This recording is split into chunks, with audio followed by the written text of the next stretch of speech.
Donc, dernière méthode, pour vérifier d'où vient notre erreur sur la cotisation assurance chômage apprenti, je peux passer par liste, rubrique. Alors, je n'avais pas montré avant, je vais le remontrer, puisque ça c'est quelque chose qu'on avait vu dans la première formation. Comment afficher cette liste code DUX. On clique droit dans les titres, dans les menus ici, dans les en-têtes de colonne, je veux dire.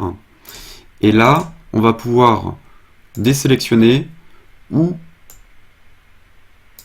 sélectionner le code DUX. Donc ma colonne code DUX s'affiche ici, et ensuite je vais simplement la ramener en faisant un cliquer-glisser vers mes colonnes de code rubrique.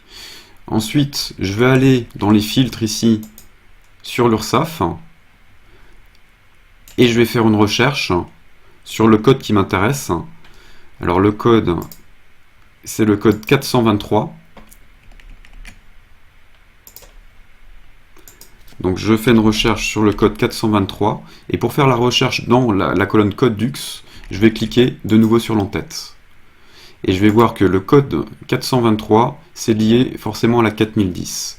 Donc quand j'ai la 4010, quand je sais que c'est la 4010, ou bien je peux voir dans le bulletin modèle comme on avait vu, enfin si j'ai un bulletin modèle incohérent dans la rubrique comme on avait vu avant, et je peux aussi aller vérifier ce qu'on n'avait pas fait dans mon état résumé de cotisation.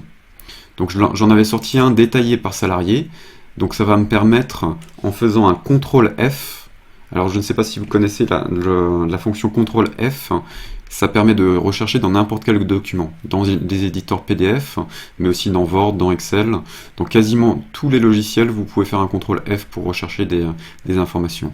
Et donc dans ce logiciel de lecteur PDF, je retrouve ici ma fenêtre de saisie qui s'affiche. Je reprends la rubrique 4010 et je peux faire ici suivant pour voir à quel salarié elle est rattachée. Alors là je suis en bas du document, je vais me remettre en haut et je vais vérifier un par un. Je vois qu'il y a du chef Alain ici. On va retrouver Jou ou Janine ici. Levesque Christiane ici.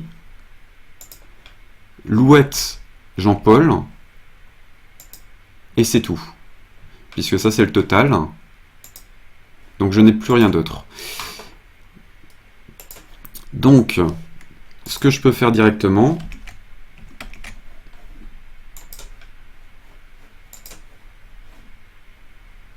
c'est aller dans la paye. Ce que je peux voir directement, je vais de nouveau dans la paye, dans mes bulletins.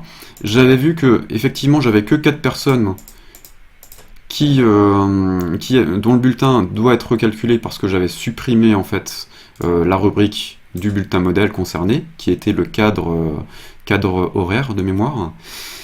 Et je vois via l'état résumé de cotisation que je n'ai pas de personnes supplémentaires où la rubrique aurait peut-être été ajoutée manuellement.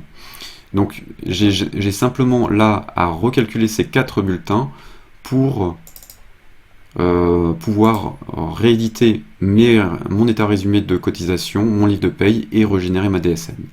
Ce que je vais faire tout de suite. À tout de suite.